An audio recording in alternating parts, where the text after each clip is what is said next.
Il y a dans la vie des moments inattendus.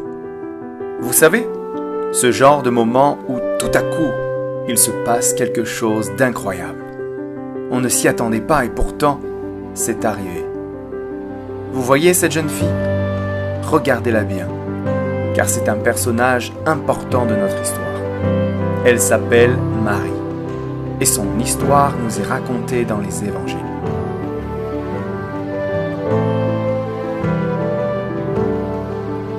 Notre histoire se déroule à Nazareth, il y a plus de 2000 ans. Nazareth était un petit village de Galilée en Israël. Ce village était très modeste et l'on pensait que rien de très bon ne pouvait sortir de cette ville.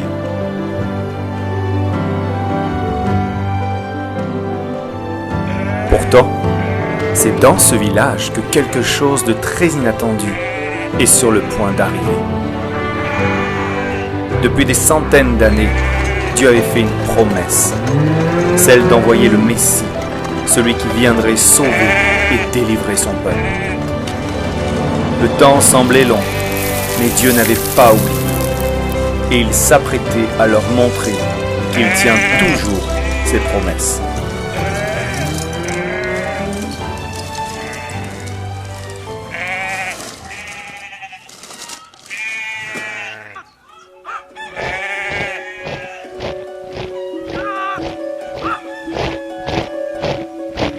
Malheureusement, le peuple d'Israël était sous le règne de l'Empire romain. Les Romains avaient conquis un grand territoire et ils dominaient aussi sur la Judée.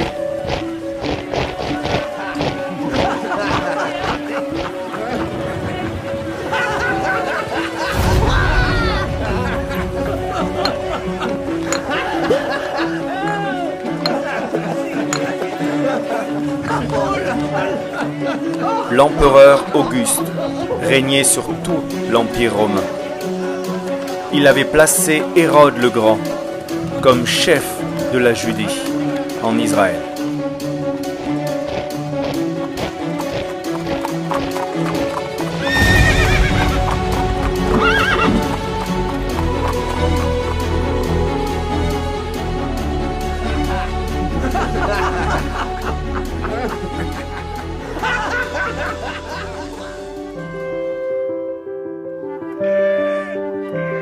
Voici donc Marie. Cette jeune fille avait un cœur pour Dieu. Elle servait les autres avec joie.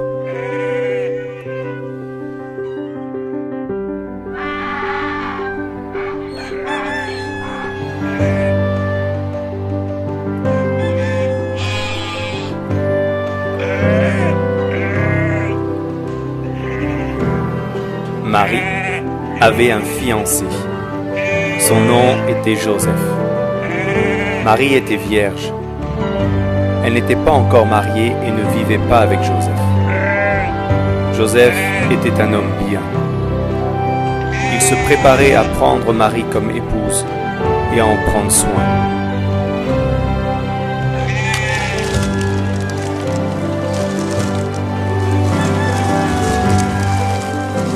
Lui aussi allait vivre bientôt quelque chose de très inattendu.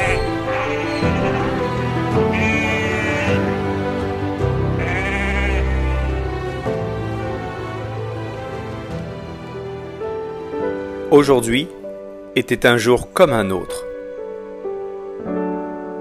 Marie était occupée à diverses tâches, mais quelque chose était sur le point d'arriver.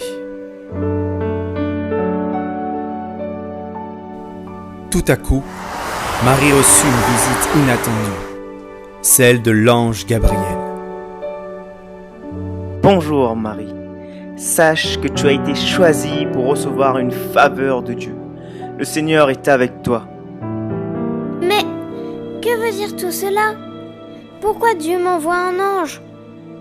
N'aie pas peur Marie, ne t'inquiète pas, réjouis-toi, car Dieu t'a accordé sa faveur.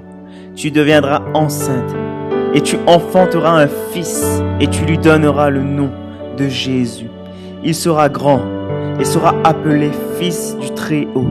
et le Seigneur Dieu lui donnera le trône de David, son père. Il régnera sur la maison de Jacob éternellement et son règne n'aura point de fin. Comment cela se fera-t-il, puisque je ne connais pas d'homme?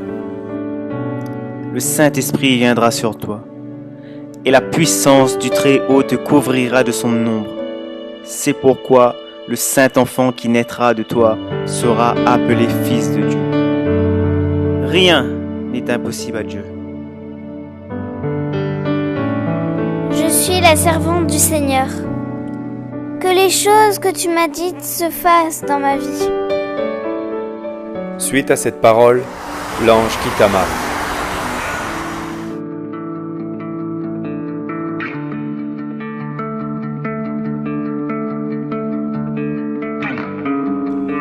Bien des pensées se bousculaient dans l'esprit de Marie, mais elle s'en remettait à Dieu et lui faisait totalement confiance.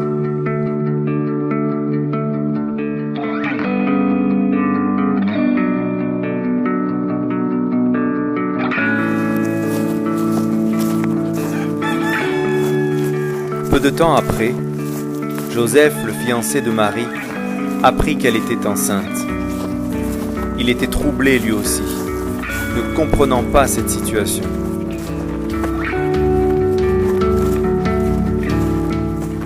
Mais que s'est-il donc passé? Nous ne sommes même pas mariés. Je pense qu'il est préférable qu'on se sépare. Mais on va le faire discrètement, parce que je ne veux pas qu'on se moque de Marie.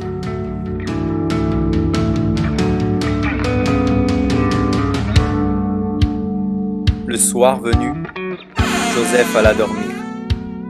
Mais il pensait encore à Marie et cette situation qui était arrivée. Que devait-il faire?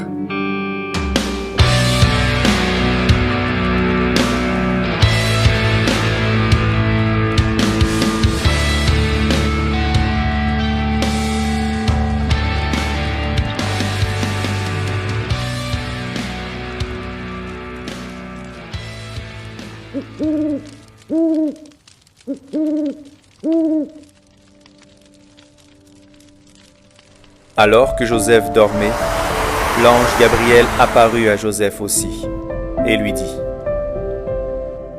Joseph, fils de David, ne crains pas de prendre avec toi Marie, ta femme, car l'enfant qu'elle a conçu vient du Saint-Esprit. Elle enfantera un fils et tu lui donneras le nom de Jésus. C'est lui qui sauvera son peuple de ses péchés.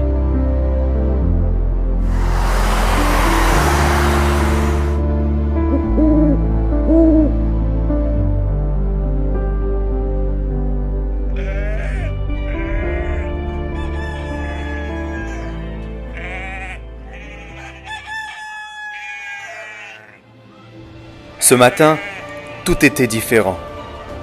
Dieu avait parlé à Joseph et sa voix avait calmé son cœur. La situation n'allait pas être facile. Beaucoup ne comprendraient pas le choix de Joseph et beaucoup jugeraient Marie.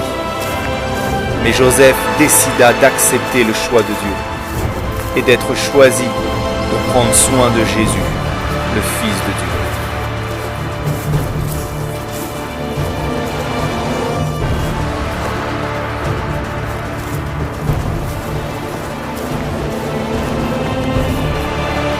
Joseph fit donc ce que l'ange du Seigneur lui avait ordonné, et il prit sa femme Marie avec lui. Il prit soin d'elle, ainsi que de l'enfant Jésus, qui viendrait bientôt au monde.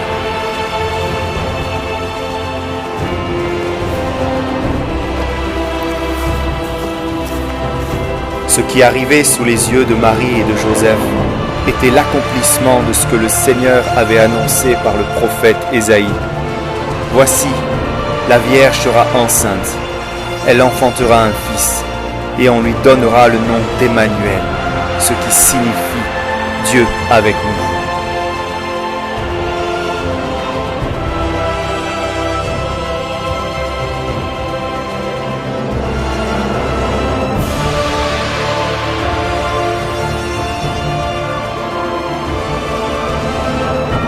Dieu avait parlé par beaucoup de prophètes.